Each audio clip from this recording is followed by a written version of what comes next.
Bien-aimés, bonjour.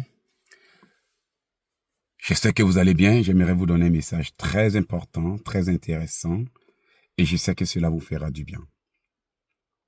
J'ai béni le nom de Dieu pour cette matinée, pour ce beau temps. Il pleut, comme vous pouvez le voir. Le temps est très beau. Je suis dans la voiture. J'ai décidé de passer juste quelques instants avec vous en vous donnant un message très important. Et avant de commencer, je loue le Seigneur et lui demande de mettre les paroles dans ma bouche, de conduire chacune des phrases et des mots que je vais prononcer et de faire en sorte que quiconque écoute soit touché dans le nom de Jésus. Soyez bénis. Alors, le livre des Proverbes 16, verset 3 dit ceci: « Recommande tes œuvres à l'Éternel et tes projets réussiront. »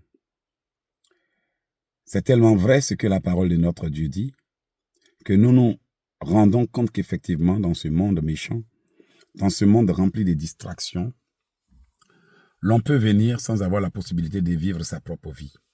L'on peut dire sans faire. L'on peut commencer sans terminer. L'on peut penser sans même poser une seule action. Ce qui nous encourage, bien-aimés, à vraiment revoir notre stratégie et notre façon de faire les choses. Ce que j'aimerais dire, c'est, enfant de Dieu, mets toi-même en prière. Parce que sans que tu ne le saches, lorsque Josué et les enfants d'Israël étaient en direction de la terre promise, Moïse, qui était leur leader, était mort. Et à la mort de Moïse, tout le peuple était découragé, jusqu'à ce que Dieu vienne dire à Josué, fortifie-toi et aie bon courage. Mais comment l'on peut-il être fortifié et avoir bon courage selon Josué 1, verset 9? C'est par l'application de la parole de notre Dieu et de la prière. Il a dit à Josué, fortifie-toi et aie bon courage. Mais bien avant cela, il a dit que ce livre de la loi ne soulève point de ta bouche, médite-le et agis selon ce qui est écrit. J'aimerais dire à quelqu'un, mets-toi en prière. Parce que celui à qui le Seigneur doit accorder la force, la motivation, le courage d'aller se battre, c'est toi. C'est pour cela que sa parole déclare en Deutéronome que nous devons nous souvenir de l'Éternel notre Dieu, car c'est lui qui nous donnera la force pour acquérir ce que nous désirons. Il y a tellement d'oppositions et de combats que, bien aimés, quoi que nous décidons de faire, de réaliser ou d'accomplir, il y a toujours des forces occultes, des forces parfois humaines, des forces parfois terrestres et environnementales qui vont maintenant commencer à nous influencer pour nous empêcher de faire ce que Dieu veut que nous accomplissions. Il arrive même que nous oublions totalement que nous avons des choses à faire, que nous avions dit des choses que nous n'avons pas encore eu le temps de commencer, mais d'aller vaquer aux occupations pour regarder la vie des autres sur Internet. Et ce, parce qu'il y a des forces invisibles, des oppositions, des gardiens des forces, des destinées, des portes de destinée, ou des puissances qui gardent l'univers et qui veillent à ce que les enfants de Dieu ne prospèrent pas. La prière de Daniel avait été exaucée. Cependant, dans le mystère de l'air, il y avait un combat pour empêcher sa bénédiction de passer. Et juste à ce que nous ayons le courage de prier jusqu'à la victoire, il devient difficile d'atteindre la destination parce que chaque jour que nous prenons une décision, il y a comme des puissances occultes qui viennent et nous disent, on va voir où tu vas passer pour accomplir ce que tu as dit. On va voir où tu vas passer pour terminer ce que tu as dit. Tu as commencé, mais on va voir comment tu vas en profiter. Dès lors, comme le livre des Proverbes 16, verset 3 le dit, confie tes œuvres à l'Éternel, tes projets réussiront. Mais à lui ta confiance, il agira. Il devient important de savoir comment cela marche. Parce que beaucoup de gens croient que c'est le fait de prier, oui Seigneur, je veux faire ça, aide-moi. Non, bien aimé, c'est pas de ça qu'il s'agit. Il s'agit de lui demander de te rendre fort. Il s'agit de lui demander de te remplir de sa puissance. Il s'agit de lui demander de te donner la motivation. Pour la petite histoire, bien aimé, dis-moi si tu n'as jamais prié Dieu pour qu'il t'aide. Bien aimé, dis-moi si de nombreuses personnes ne prient pas Dieu pour qu'il les aide à accomplir leurs choses. Dis-moi si il y a des hommes et des femmes qui ne sont pas tout le temps à l'église le matin et le soir, la nuit et la veille. Pourtant, ces personnes ne prospèrent pas. Mais si tu fouilles bien, c'est parce que la prière est mal dirigée. Parce qu'il n'y a rien que Dieu puisse faire sur cette terre sans l'intermédiaire de l'homme à qui il donne le courage, la motivation, les idées, l'inspiration et même la possibilité de s'élever et de travailler. Par conséquent, j'ai bien prié pour dire à Dieu, oui, je veux ci, je veux ça. Tant que j'aurai pas le courage, la motivation, l'engouement pour me lever et travailler alors que d'autres personnes dorment, je vais toujours continuer à attendre le miracle, mais sans le voir se manifester. Parce que la personne que Dieu a envoyée sur terre pour faire les miracles, c'est moi.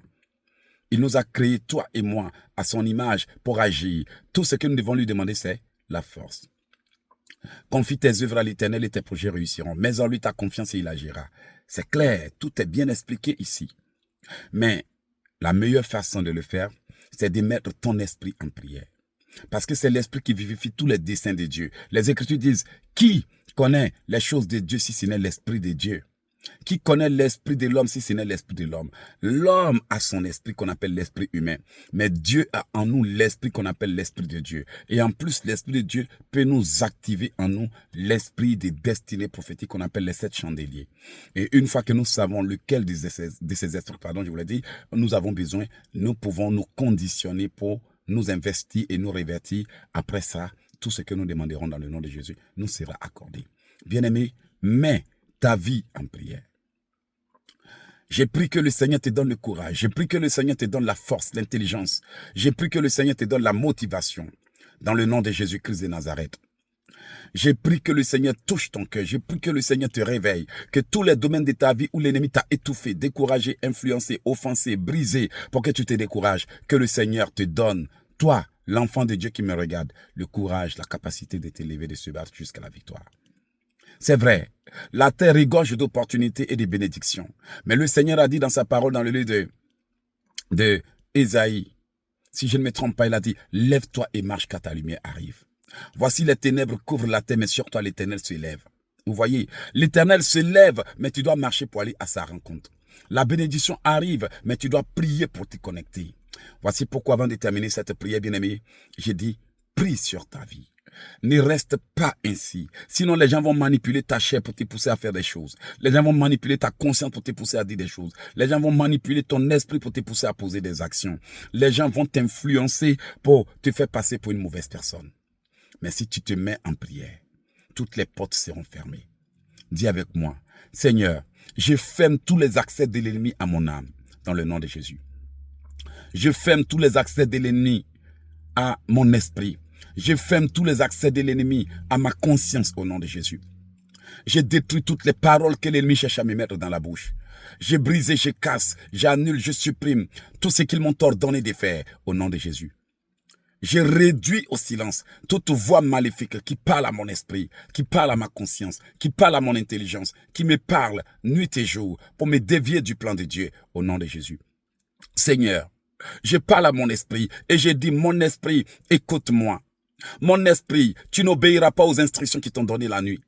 Au nom de Jésus. Mon esprit, tu ne quitteras pas mon corps quand il t'appelle. Écoute-moi mon âme. Pourquoi t'as battu mon âme? Pourquoi t'as battu? Je prends le contrôle de mon esprit. Je prends le contrôle des portes de ma vie. Je prends le contrôle des codes de ma vie. Au nom de Jésus-Christ. J'ai détruit tout code maléfique qu'ils ont introduit dans mon sang pour me contrôler. J'ai brisé, j'ai détruit le code de la colère, le code de la haine, le code de la médisance, le code de tout ce qu'ils ont mis en moi pour pouvoir avoir une raison de me convoquer. Au nom de Jésus. Même s'ils envoient quelqu'un pour introduire le code de la haine, le code, la marque de l'offense, des blessures, des choses, des disputes, des confusions, je les détruis au nom de Jésus. Même s'ils envoient quelqu'un pour introduire en moi le code de la médisance, le code du découragement, le code des pensées négatives, je les détruis au nom de Jésus. Même si Satan voulait me mettre en colère pour avoir accès à travers le code de la colère, de l'offense et de la rancune, je les détruis au nom de Jésus. Je scelle cette prière par le sang de Jésus et j'ordonne qu'elle se manifeste avec un effet immédiat dans le nom de Jésus-Christ de Nazareth. J'ai prié. Amen. Bien-aimé, si cette prière t'a fait du bien, partage. Fais du bien à quelqu'un. Beaucoup de gens sont sous influence satanique. En partageant, je demande à Dieu de te bénir. Chaque fois que tu partages, qu'il multiplie sa grâce dans ta vie. Alors, pour avoir plus de prières, rendez-vous sur odg.tv. odg.tv. C'était l'évangéliste prophète Elohim ici. Soyez bénis. Amen.